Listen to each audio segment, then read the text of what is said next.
And finally, in our news, NASA astronauts entered the International Space Station after a landmark 19-hour journey on the first crewed U.S. spacecraft in nearly a decade, a triumph for SpaceX and private enterprise. Take a look.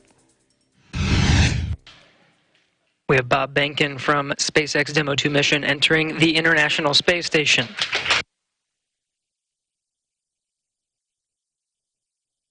I am thrilled to announce that the SpaceX Dragon capsule has successfully reached low Earth orbit and that our astronauts are safe and sound. Today's launch makes clear the commercial space industry is the future.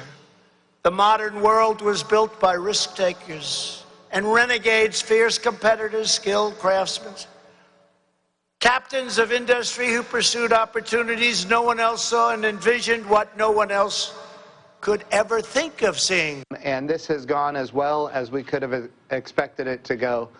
So I just want to say a big congratulations to NASA, big congratulations to SpaceX, and we're going to continue to work day in and day out until Bob and Doug are home safely. What an incredible 24 hours for human space flight. You don't have to be just American if you're just a fan of human space flight and exploring and going beyond the levels of what we understand to discover. You can't help but be excited about what's happened the last 24 hours. I think you know, our country is going through some real challenges right now. And that's true when you look at the unrest and when you look at the coronavirus pandemic. Times are really tough.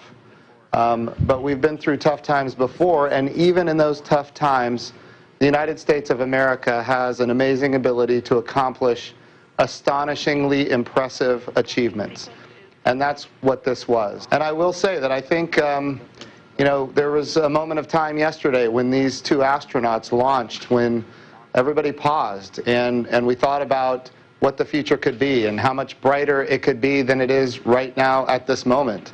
And NASA has a history of doing these astonishing things in tough times.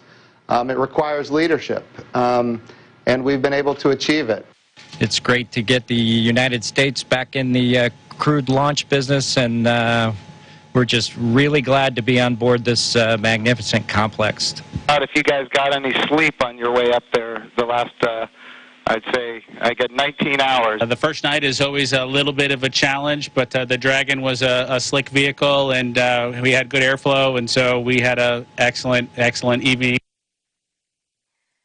The arrival completed the first leg of the trip designed to test the capabilities of the Crew Dragon capsule, but the mission will only be declared a success when the astronauts return safely to Earth entering the International Space Station.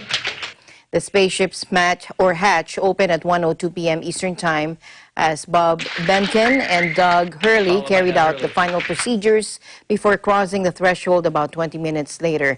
They were greeted by fellow American astronaut Chris Cassidy as well as Russia cosmonauts Anatoly Ivanishin and Ivan Wagner.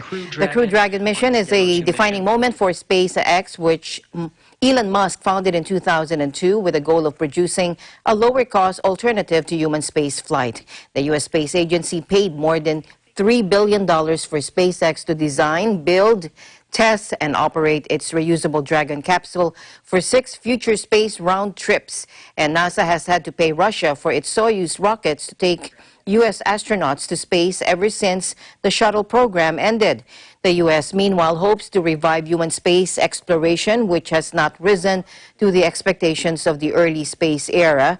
The United States now plans to return to the moon in 2024 under the Artemis mission, establishing a launching pad to the Red Planet by 2030s.